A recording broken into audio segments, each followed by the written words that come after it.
¿Qué tal amigos internautas de Proceso Digital y Departamento 19? Hoy, martes 21 de mayo, en la sala de redacción de Proceso Digital, el ex jefe del Estado Mayor Conjunto, ex vicecanciller hondureño y bueno, ha tenido muchas participaciones últimamente en temas de la sociedad civil también y de Honduras en general. Bienvenido, general Un gusto. Isaías Barahona. Gracias por la oportunidad de compartir con su auditorio y con ustedes. Sí, bueno, lo primero que nos concita es lo último que se ha sabido de usted. Se dice de que va a incursionar en el tema político desde una precandidatura presidencial o una candidatura, de ser el caso. Tal vez nos puede aclarar ahí el panorama. Bueno, mire, hay un dicho que se cree que fue de Napoleón Bonaparte, ¿no? Que dice, en la mochila de cada soldado va el bastón de un general. Quiere decir que desde el fondo se puede aspirar a lo más alto. Sí. Igual entre los ciudadanos, ¿no? Yo puedo asegurar que en el corazón de un buen ciudadano también debe haber una semilla de un buen presidente. Así que todos los hondureños tenemos la opción de ser, y depende de cuál es el momento, depende de las circunstancias, y eso puede ser posible o no. Lo importante es que en ese corazón exista la intención de hacer algo bueno por su país. En mi caso, yo efectivamente tengo la intención de seguir trabajando por mi país. He tenido una vida de servicio tanto en las Fuerzas Armadas y luego en la sociedad civil como en el gobierno, en funciones diplomáticas y en otras como en el Instituto de la Propiedad. Así que tengo una vocación de servicio, he probado, lo he hecho bien, no perfecto, pero con suficiente buen resultado. Así que estoy disponible para contribuir a que Honduras pueda progresar, que Honduras pueda salir de una ruta de colapso en la que efectivamente hoy está. Y para eso, cualquiera lo sabe, debemos estar en contacto con los distintos sectores de la política, tanto de los partidos como de la sociedad civil, también para poder, por un lado, comprender la situación y por otro lado, tener una visión respecto a cómo contribuir. Yo me he mantenido en contacto desde que salí del gobierno en el año 2002, me he mantenido en contacto con los distintos sectores, hablamos con todos los sectores, no excluimos a nadie porque en la solución de Honduras no se puede excluir a nadie. Desde el más pequeño hasta el más grande tiene algo que puede aportar, desde el más conocido al menos conocido también tiene algo que aportar, así que hay que explorarlos y hay que hacer contacto con cada uno. Obviamente hay límites, obviamente hay ¿cómo se puede decir?, parámetros que uno debe aceptar o que debe poner. Por ejemplo, uno de ellos es que en cualquier aspiración que yo tuviera, nunca estaría pensando en lograr una posición con una autoridad hipotecada. O sea, tendría que ser una autoridad totalmente libre, sometida solamente a la Constitución, a la ley y a los intereses de la nación. Si eso no es así, obviamente no se puede, no tiene sentido, sería seguir haciendo más de lo mismo. Yo creo que Honduras ha avanzado en los últimos 203 años y hemos llegado a donde estamos y no hemos logrado todo el desarrollo que nos merecemos simplemente porque no lo hemos hecho como correspondía. Tal vez era el proceso de crecimiento, de desarrollo, de forjar una democracia en Honduras en el que estábamos. Pero el modelo político en el que hemos llegado hasta hoy, para mí está agotado. Necesitamos un modelo distinto, un modelo en el que no prevalezcan los caudillos, en el que no prevalezcan los arreglos bajo la mesa, en el que no prevalezca la corrupción y mucho menos las asociaciones ilícitas con sectores que no son beneficiosos para el desarrollo de una sociedad, sino más bien una alianza con el pueblo, con las necesidades del pueblo, asegurarse que el gobierno que sea conoce lo que el pueblo necesita, conoce la forma o genera una solución para esa necesidad y la juega entre todos, porque tampoco se le puede decir a la población que se van a tener soluciones mágicas, que yo mañana empiezo y dentro de 15 días todo va a ser gratis y vas a vivir muy lindo. Eso no va a pasar. Eso no ha pasado en ninguna sociedad del mundo. Los países que hoy tienen desarrollo fue porque sus líderes lo llevaron por ese camino, duro, difícil, complicado, pero un camino ascendente en el desarrollo de esa sociedad. Así que yo estoy en la posición de, si encuentro ese espacio político, si se genera, si se construye ese espacio político, de aportar. Y por supuesto el Partido Nacional es el partido más grande, es el partido con más experiencia, con más estructura, así que creo que es una de las entidades políticas que debe contribuir de mayor forma a ese esfuerzo que tiene que hacer Honduras. Pero estoy seguro que tiene que hacerlo con una renovación que aparte todos las debilidades que hasta ahora se han mostrado, ya sea por el desgaste de haber estado en el gobierno, o por los errores, o por cualquier otra cosa que haya ocurrido, todo eso tiene que ser de alguna forma despejado y presentarle a la nación un partido renovado con una esperanza distinta. Lo mismo tiene que pasar con otros partidos, no solo con el Partido Nacional, pero como se ha mencionado de que yo he estado en contacto con algunos nacionalistas, en realidad solo se mencionaron unos poquitos, yo he estado en contacto con muchos más, con muchos de los que tienen ya movimientos listos para presentarse y participar, así que estamos entre todos de alguna forma llegando y buscando consensos para tener un acuerdo que sea positivo para el partido en principio como entidad política, pero con la mira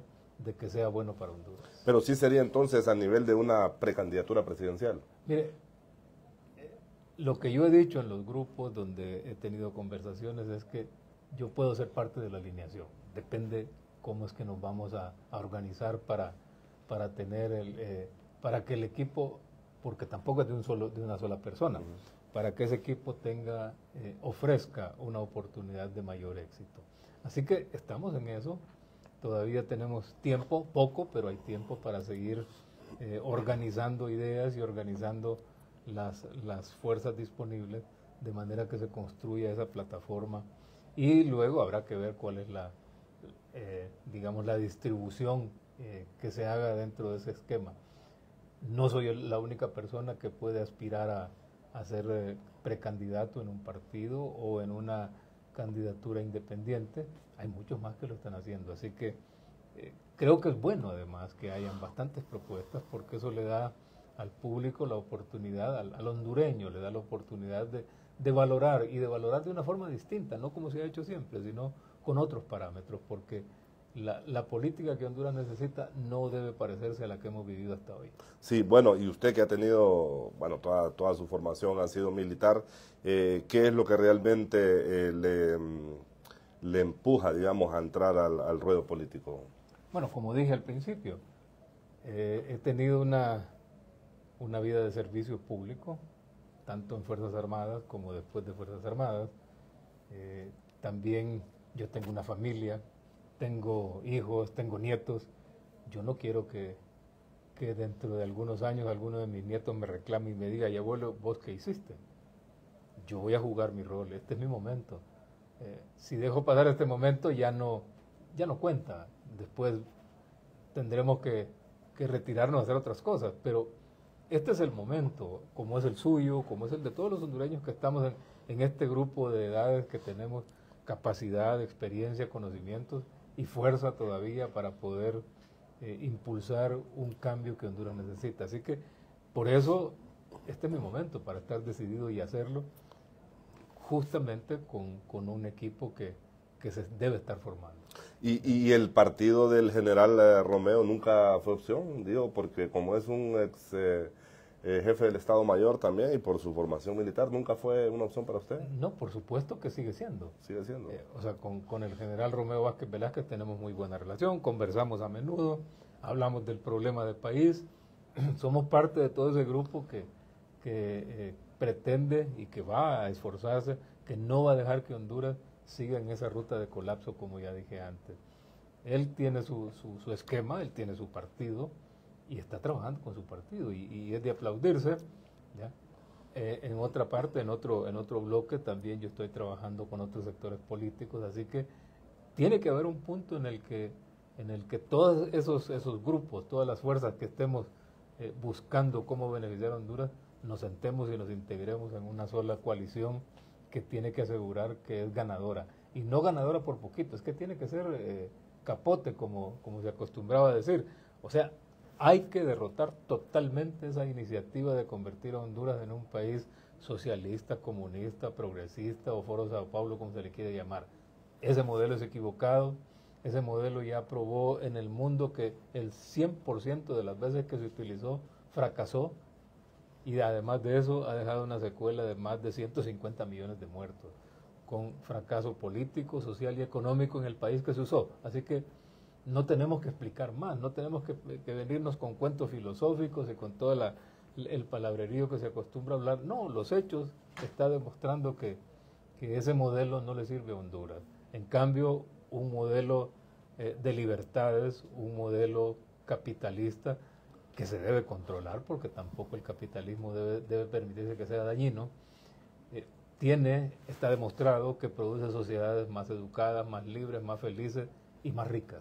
Así que con más desarrollo. Entonces, ¿por qué equivocarnos e inventar? Tenemos países grandes como China, por ejemplo, que durante el tiempo de Mao Zedong vivió con una política de extrema izquierda, totalmente controlado, hasta que llega Deng Xiaoping en los años 70, se da cuenta de que ese formato no le sirve, de que ese modelo, y comienza a abrir, y comienzan los chinos a hacerse los locos con la propiedad privada, y hoy tenemos a una China con una capacidad productiva enorme, con un desarrollo, con una propuesta de desarrollo en el mundo. Así que está claro que el modelo que cambiaron efectivamente produce y que el anterior destruye.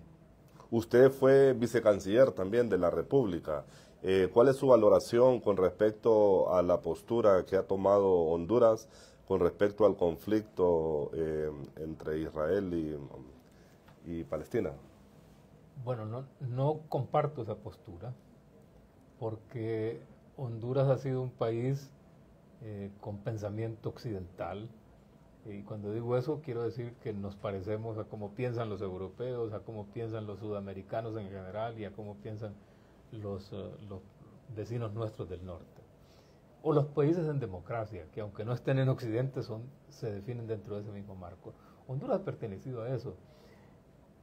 Obviamente el conflicto entre Israel y Palestina es una parte, el conflicto entre Israel y Hamás es otra cosa, no es lo mismo.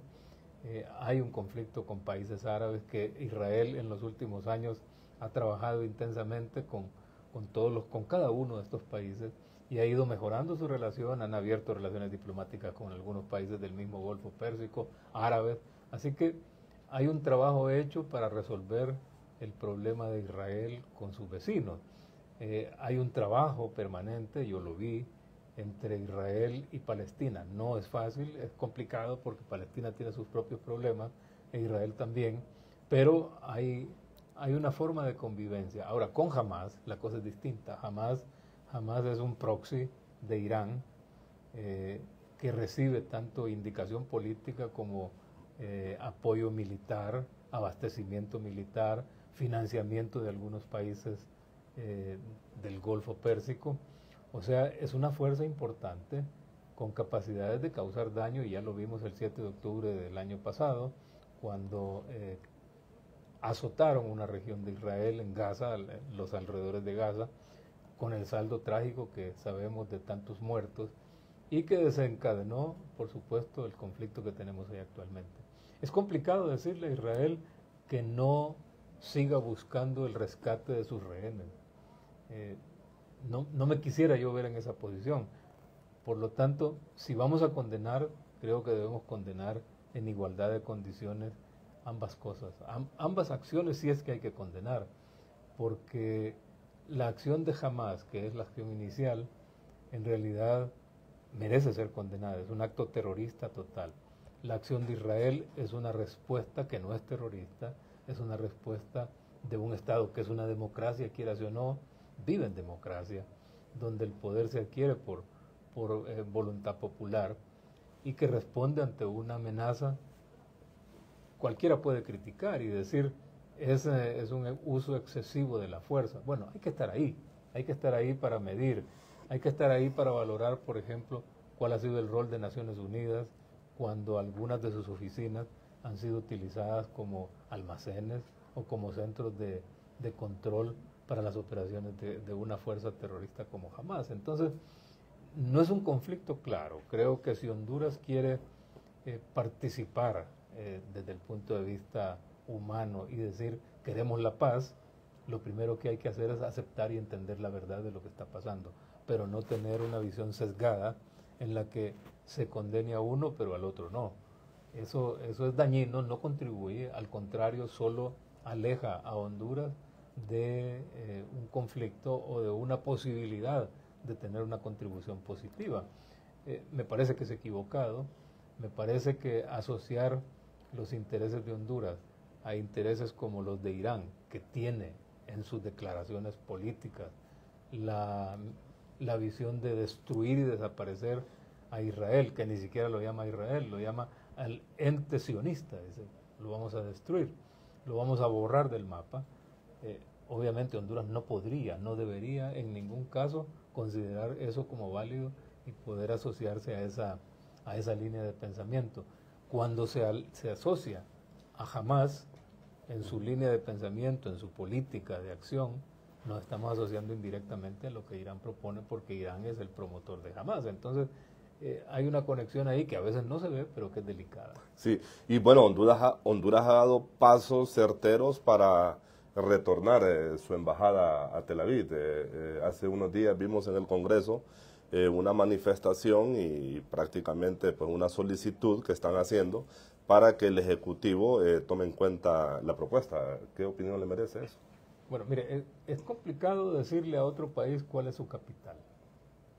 Jerusalén es la capital de Israel, aunque algunos piensen que no. En Jerusalén reside el poder ejecutivo de Israel, el poder legislativo, la Corte Suprema.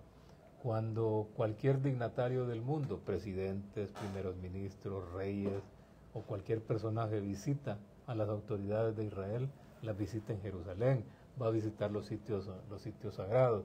Entonces, aceptar la concepción de que Israel o que Jerusalén es capital de Israel no está fuera de la lógica. Cuando Honduras tomó la decisión de mover su embajada a la capital de Israel, que es Jerusalén, fue una decisión justa, fue una decisión bien calculada, bien medida en términos de política exterior.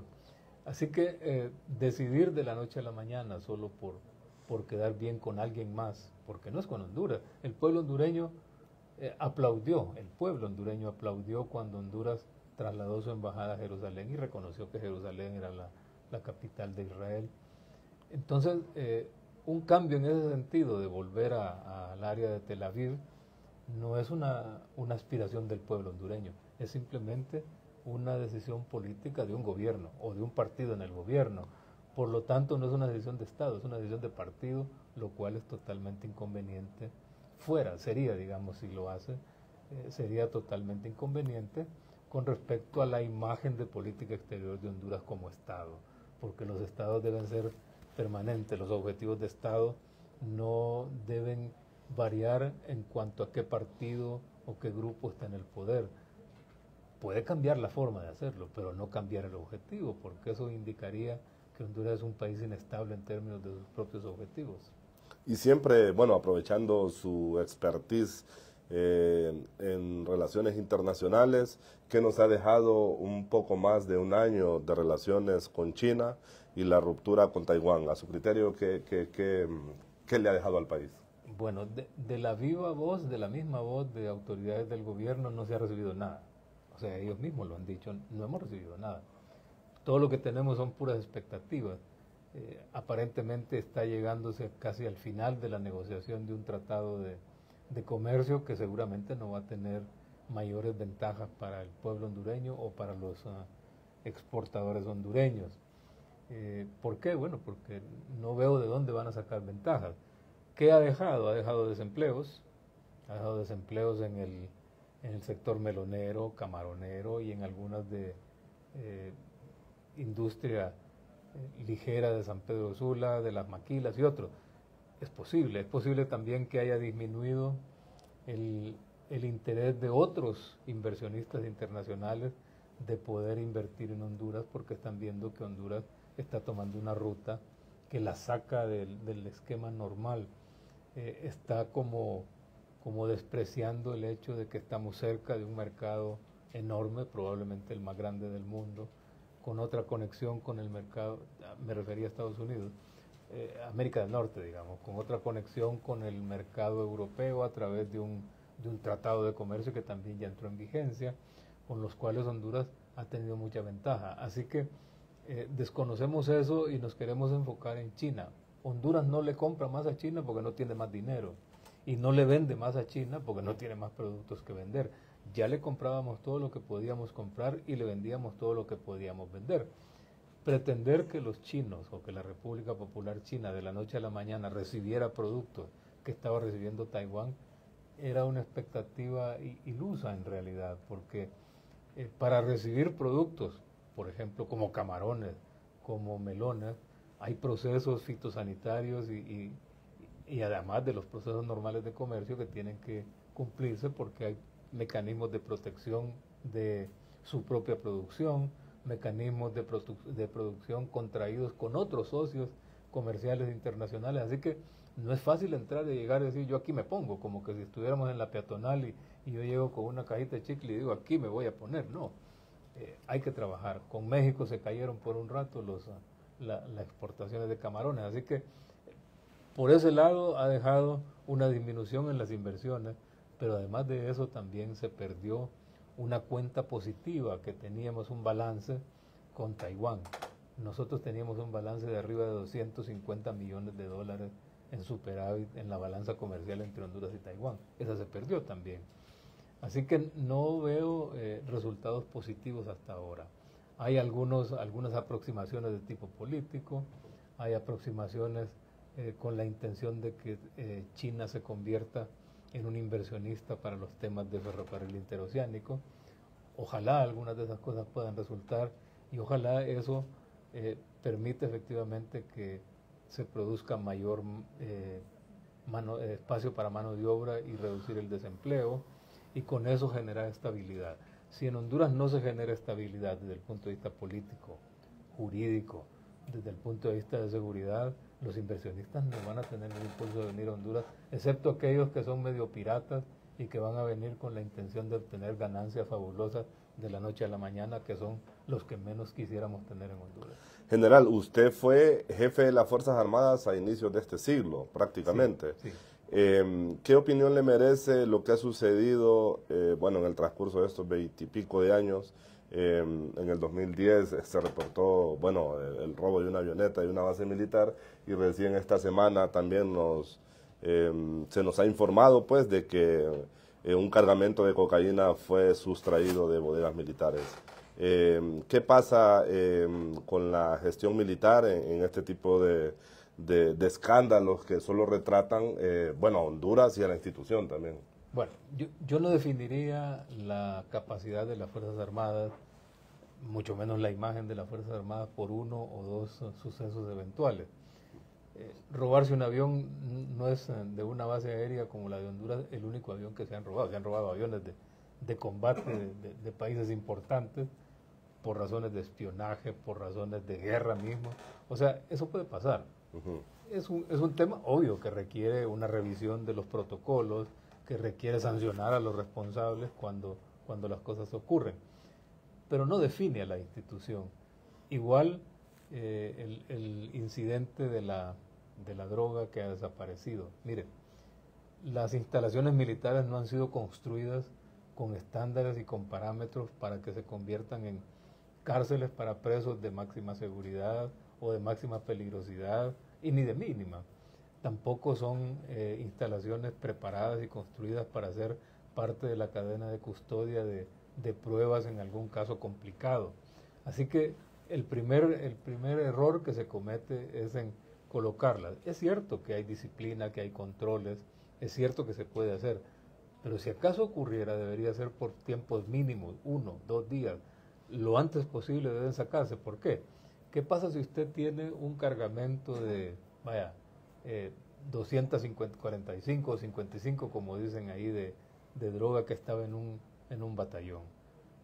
Usted tiene un grupo de narcotraficantes que están afuera, que saben que ahí está y que pueden intentar ir a robarla. o que pueden intentar asaltar una unidad militar. Sí. Y alguien diría, bueno, pero asaltar una unidad militar, sí, se puede asaltar las unidades militares. Y está poniendo en riesgo entonces a todos los soldados de esa instalación, porque van a tener que enfrentar un asalto si se produjera de criminales. Pero igual tiene ahí la inducción para actos de corrupción, la inducción para cualquier tipo de conducta impropia, que aunque las Fuerzas Armadas formen bien a sus soldados y a sus tropas, el riesgo de que alguien se infiltre y pueda producir un problema existe. Así que mi primera crítica es: las instalaciones militares no son para tener presos y tampoco son para usarlas como un extremo de una cadena de protección de una evidencia. Pero además de eso, hay una evidencia clara de que la Fiscalía abandonó todos los protocolos, porque ¿cómo es que dejaron eso ahí por 5 años? 5 años, sí. Y el juicio que estaba asociado a eso, ¿qué pasó? Prácticamente la abandonaron. La abandonaron. ¿Ese juicio siguió o no siguió? ¿Qué pasó? ¿Cómo es que regularmente no había una acción de la Fiscalía de ir y comprobar que esa evidencia todavía estaba ahí? También Fuerzas Armadas, los comandos debieron estar controlando que eso estaba ahí. Y por último decir, sáqueme esto de aquí porque ya está fuera de la lógica que permanezca ahí. Entonces vemos una falla de distintas, o sea, de ambas instituciones, pero principalmente de la Fiscalía, que es la que tiene la responsabilidad real del control de una evidencia que va a ser puesta en un juicio, que a saber qué pasó con el juicio. No sabemos si las personas que estuvieron señaladas con eso fueron sentenciados, o si se fugaron, o fueron liberados. Entonces, ¿cómo es que la Fiscalía deja botada una droga ahí por más de 5 años? Y hay un reporte de hace algún tiempo, no recuerdo la fecha que mencionaron, de Fuerzas Armadas, que dice, sí, reportamos porque vimos que había ya una inconsistencia. Entonces, vemos que hay descuidos de instituciones que no debieron descuidarlo. Sí, bueno, y ya para ir ya cerrando esta entrevista y esta plática, general Isaías Barahona, ¿qué le ha parecido a usted la gestión de las Fuerzas Armadas? Los últimos jefes del Estado Mayor se les ha señalado por haber politizado la institución. Usted incluso ha sido víctima de algunos ataques de ex jefes militares. ¿Qué opinión le merecen las últimas gestiones? Bueno, solo quiero cerrar la idea de lo que había dicho antes. 2 incidentes como esos no definen a las Fuerzas Armadas. Igual, el error de un alto funcionario de las Fuerzas Armadas tampoco la define.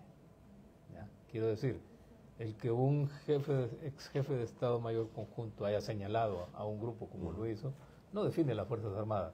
Estoy seguro que dentro de Fuerzas Armadas la gran mayoría no estuvieron satisfechos con ese tipo de expresión, porque eso es abrirle la puerta y el corazón al político. Y el político no es que es bueno ni es malo, es que no pertenece a ese ámbito. En el ámbito de las Fuerzas Armadas, el modo político está proscrito, no debe existir.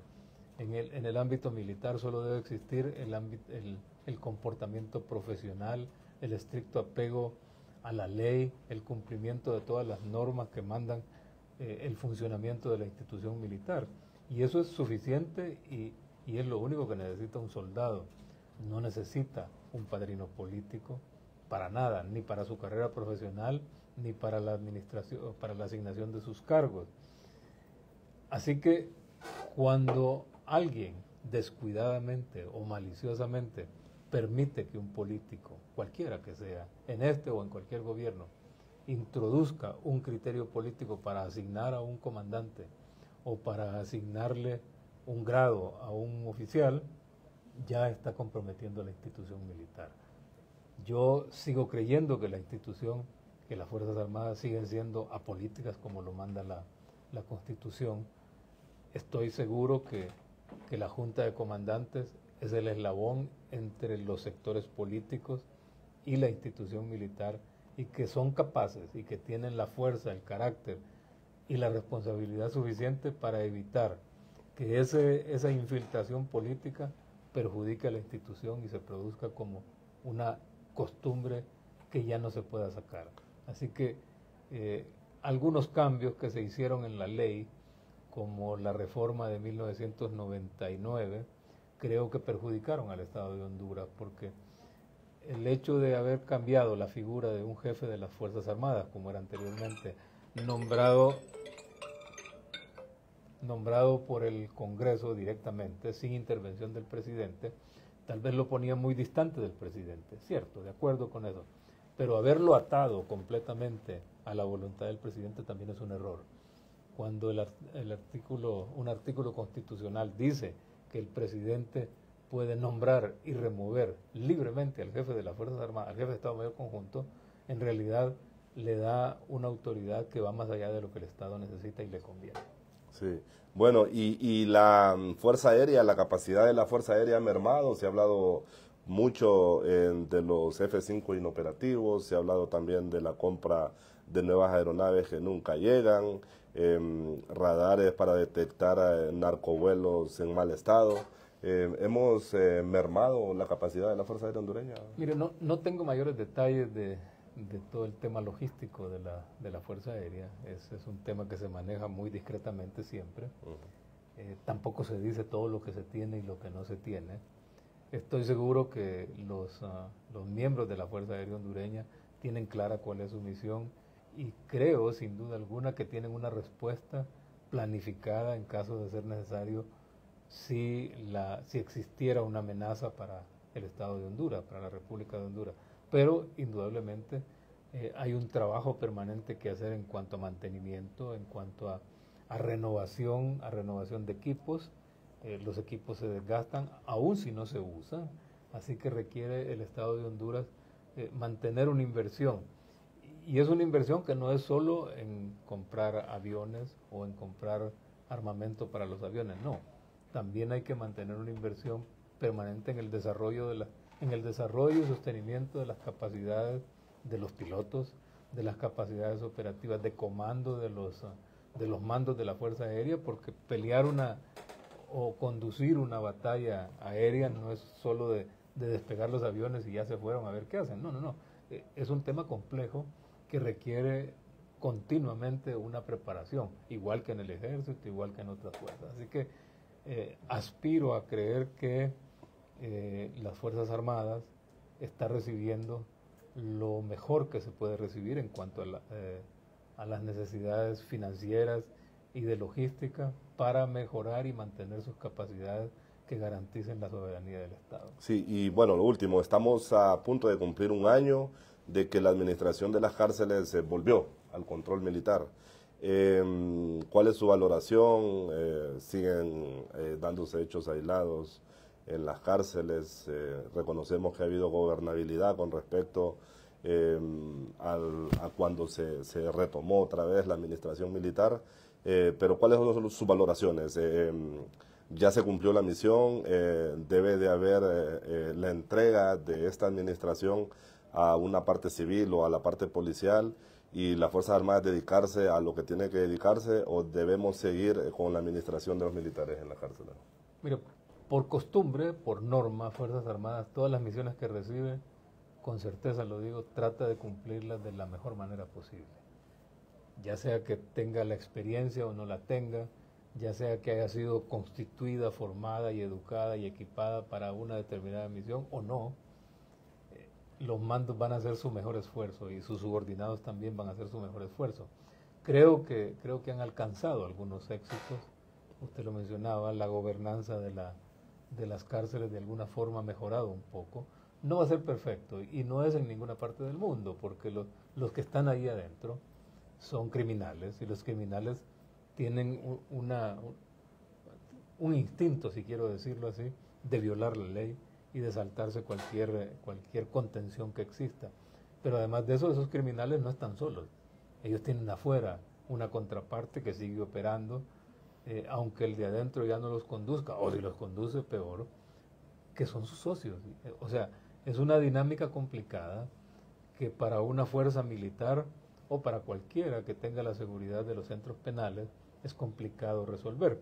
Así que tanto Fuerzas Armadas como la policía en su momento que lo han tenido éxitos y han tenido fracasos. Lo que se requiere es que se diseñen estrategias más sostenibles, que no sea de estar cambiando un rato por aquí, un rato por allá, porque eso, la discontinuidad que se produce de políticas en el cambio de una policía a unas Fuerzas Armadas o a una policía militar de orden público para sostener, abre una brecha que el criminal va a aprovechar. Así que hay que evitar esa brecha, hay que hacer transiciones que afecten menos al sistema, si es que hay que hacer transiciones. Pero sobre todo hay que producir una solución estable que no requiera de estarse modificando continuamente. Hasta hoy esa solución no la ha producido el gobierno. Hasta hoy no vemos una estrategia que con eso coincida también con el resto del esquema de seguridad del Estado, no de seguridad, de seguridad ciudadana y lucha contra el crimen, que sea sostenible. Vemos que se cambia a cada rato. Vimos un informe sobre el estado de excepción y los resultados, y vemos que como estrategia no da el resultado que se quiere. Hemos visto la adquisición de equipos nuevos que tampoco parecen ser parte de la solución. ¿Por qué? Bueno, porque estamos bateando un poco con cuál es el componente principal de la solución y cuál es la forma de enfrentar el problema. Creo que hay que hacer un trabajo más integral, hay que generar una estrategia de corto y largo plazo, que son acciones distintas, pero que no están, no las vemos en el ambiente. Vemos esporádicamente saltos de acción como para decir aquí estamos, pero una vez que pasa la emoción, otra vez todo vuelve al mismo ritmo y los criminales siguen actuando. ¿Por qué?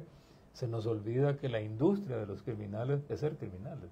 Sí, ¿y usted cómo interpreta que las Fuerzas Armadas se involucren en la construcción de una megacárcel en las Islas del Cisne? ¿Cree que eso va a ser realidad? La sola idea de una isla, de una cárcel en la isla, me parece un gran disparate. Me parece absurdo, innecesario, ilógico, casi sin ningún pensamiento. Así que Fuerzas Armadas puede ir a construirla, porque Fuerzas Armadas es parte del Estado y puede ir a hacer acciones donde los privados no estén dispuestos a ir. Puede ir, no hay ningún problema. Tiene capacidades, las unidades de ingenieros pueden construir. Pero más allá de la acción mecánica de construir, no le veo ningún sentido a una cárcel en Islas del Cisne. Al contrario, me parece un peligro, porque si usted pretende poner en esa isla a criminales de alto perfil, lo primero que debo pensar es que esos criminales están asociados con otros criminales de alto perfil del mundo, no solo de Honduras, sino del mundo. Y que esos criminales de otro perfil del mundo tienen suficiente dinero y acceso a tecnología, y acceso a armamento, y acceso a cualquier tipo de capacidades que le van a permitir llegar y asaltar una cárcel para poder rescatar a sus presos que tengan ahí. Me parece que es un gran peligro, es casi como lo que hablábamos de la droga metida en un cuartel. Así que no le encuentro sentido. Creo que Islas del Cisne puede tener 200 usos mejores, y que una cárcel para controlar presos de alta peligrosidad se puede construir en una zona donde usted efectivamente la puede controlar. General, le dejo las cámaras de Proceso Digital y Departamento 19. El país pasa por multicrisis, no de ahora, sino de hace muchos años. Usted también ha decidido incursionar en política, aunque todavía lo está analizando. Le dejo las cámaras de Proceso Digital. Bueno, y le agradezco a ustedes, a Proceso Digital, la oportunidad de conversar. Probablemente no todo lo que dije también es del parecer de todo el mundo. No importa, lo importante es generar un debate, porque el debate es el contraste de las visiones, de las ideas y de las aspiraciones de una nación, y es necesario hacerlo. Una nación que no debate sus temas no tiene solución, porque entonces habrá uno solo por allá, encerrado en un cuarto, que esté tomando las decisiones que lo afectan o lo benefician a usted y a mí. Así que gracias por esta oportunidad, porque debemos abrir el debate, debemos conversar con Honduras. Gracias y éxitos en sus trabajos. A todos ustedes, amigos internautas de Proceso Digital y Departamento 19, les agradecemos que nos haya acompañado en esta entrevista con el ex jefe del Estado Mayor Conjunto, ex vicecanciller hondureño, y ahora pues analiza el tema en el ruedo político. Esta y otras entrevistas las pueden consultar en todas nuestras plataformas digitales. Buenas tardes.